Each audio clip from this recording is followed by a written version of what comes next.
এবার ব্যাংকে ওপার ঘরে এই তো নদীর খেলা, সকাল বেলার গডির কই ফকির সন্ধ্যা বেলা।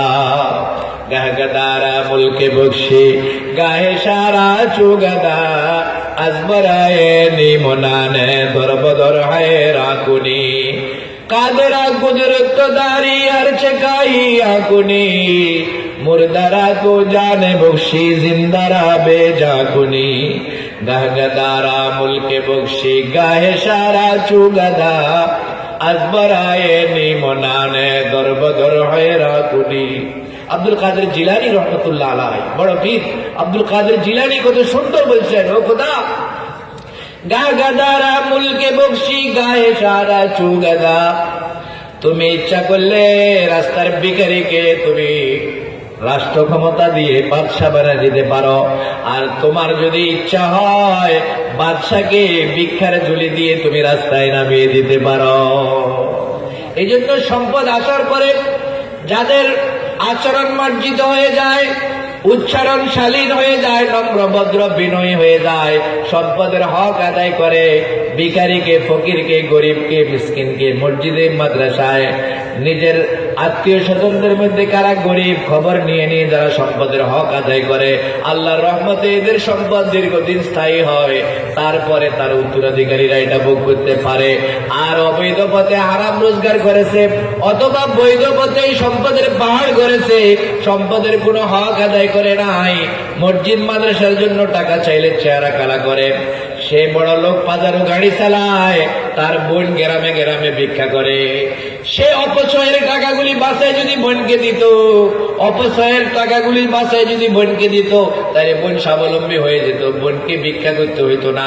অনেক ভাই এমন আছে কিনা, ভাই পাজারো গাড়ি চালায়, বোনের ঘরে পানি পড়ে, আছে কিনা বলে। পক্ষান্তরে যে লোক সম্পদ পাওয়ার পরে অবৈধ পথে হারাম পথে রোজগার করে আঙ্গুল ফুলে কলা গাছ, এখন কাউকে আর গড়ে না, কাউকে কেয়ার করে না, এরকম হাব ভাব কি ধমকি আর ভাব পুলিশ চলে, বুঝবেন যে এদের টাকা বেশি হওয়ার কারণে চোখ লাল হয়ে গেছে, হ্যাঁ কিনবো টাকার কামড় সহ্য করতে পারেন না, ইয়েনে কতক্ষণ কতক্ষণ মারি দেয়, ইয়েনে কতক্ষণ মারি দেয়, বুঝবেন যে নমুনা কি নাও বালানো, হ্যাঁ এগুলো তুই কবরে যাবে বই, আর তার হায়াতে এই সম্পদ তাকে ছেড়ে আরেকজনের কাছে কি চলে যাবে।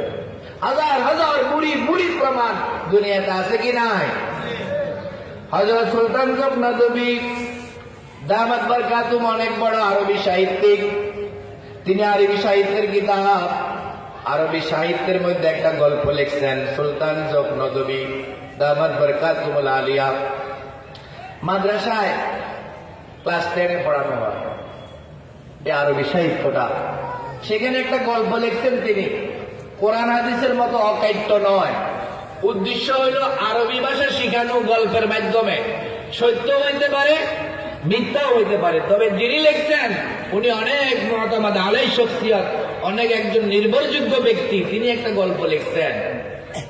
একজন লোক অনেক বড় পয়সাওয়ালা, এরে ভাই সম্পদ পাইলে চোখজন লাল না হয় এই কথা বুঝে চাই, বুঝলেন নেই, শুনবেন নি, সম্পদ বৈধ পথে হইলেও যেন কেউ অহংকার না করে।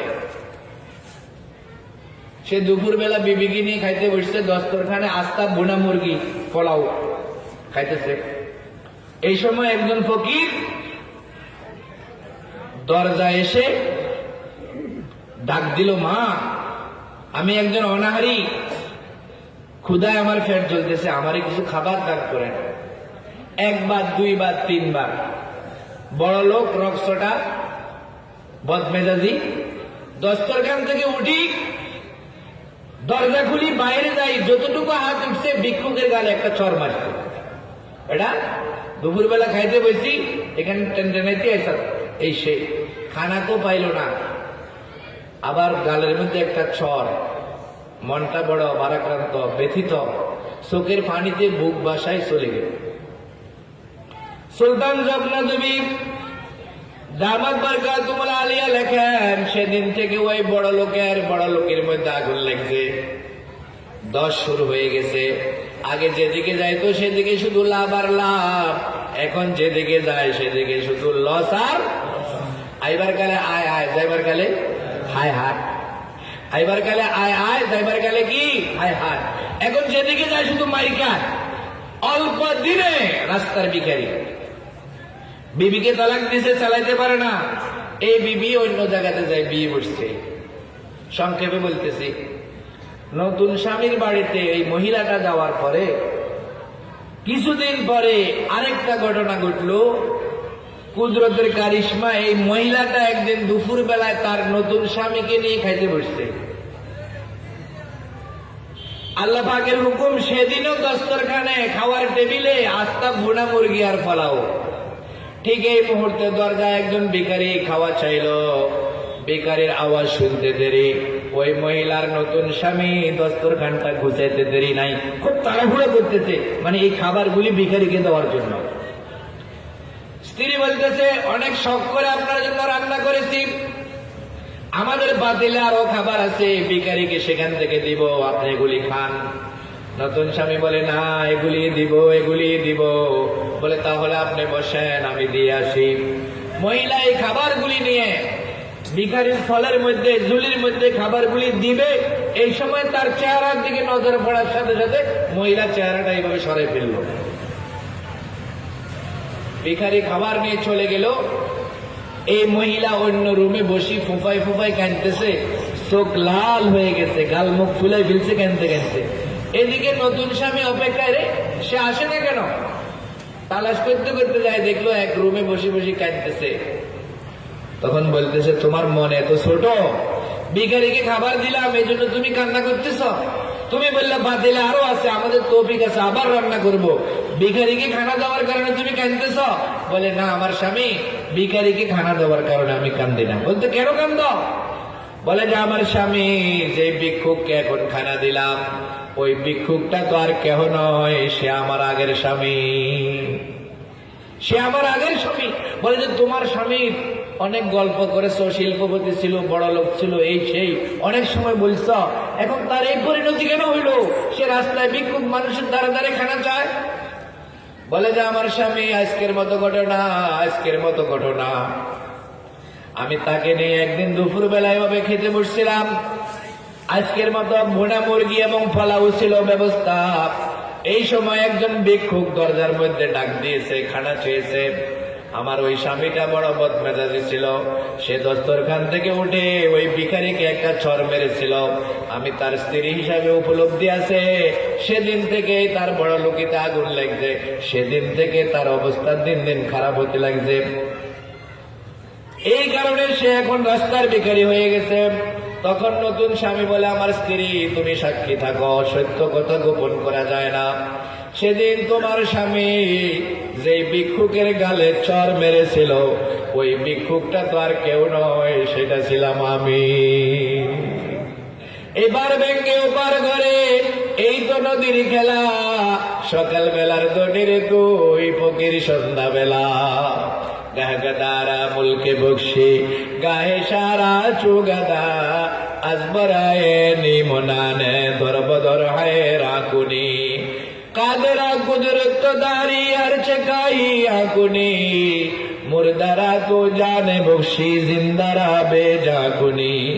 গাহগাদারা মুলকে বক্সি গায়ে সারা চুগাদা, আজবরায়ে নিমনানে দরবদর হায় রাকুনি।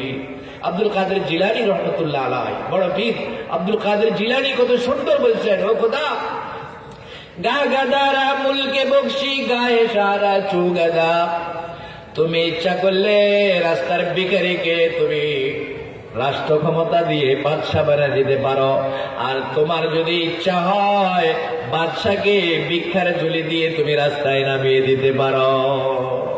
এই জন্য সম্পদ আসার পরে যাদের আচরণ মার্জিত হয়ে যায়, উচ্চারণ শালীন হয়ে যায়, নম্র ভদ্র বিনয়ী হয়ে যায়, সম্পদের হক আদায় করে, ভিখারিকে, ফকিরকে, গরিবকে, মিসকিনকে মসজিদে মাদ্রাসায় নিজের আত্মীয় স্বজনদের মধ্যে কারা গরিব খবর নিয়ে নিয়ে যারা সম্পদের হক আদায় করে, আল্লাহর রহমতে এদের সম্পদ দীর্ঘদিন স্থায়ী হয়, তারপরে তার উত্তরাধিকারীরা এটা ভোগ করতে পারে।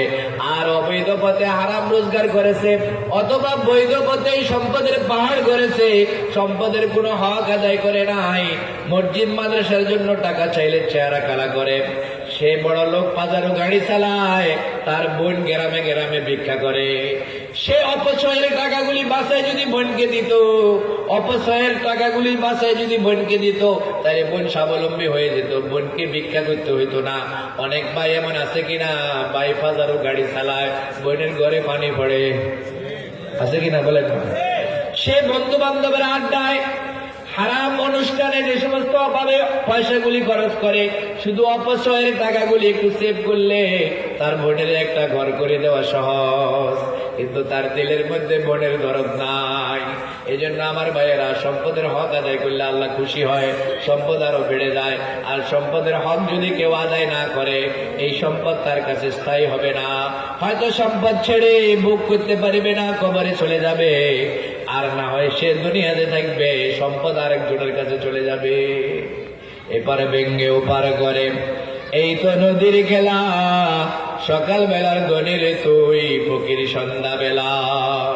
যাদেরকে আল্লাহ সম্পদ দিচ্ছেন, সাধ্য অনুযায়ী নেক কাজে, ভালো কাজে কিছু খরচ করবেন, সম্পদে আল্লাহ পাক বরকত দিয়ে দিবেন, সম্পদ স্থায়ী হবে। মিথ্যা মামলায় সম্পদ নষ্ট হবে না, আগুনে পড়ে সম্পদ নষ্ট হবে না, নদী গর্ভে সম্পদ বিলীন হবে না, আজে বাজে জটিল কঠিন রোগ দিয়ে আল্লাহ পাক সম্পদকে নষ্ট করবেন না। যারা সম্পদের হক আদায় করে, আল্লাহ আমাদের সবাইকে সম্পদের হক আদায় করার তৌফিক দিন। সবাই বলে আমিন।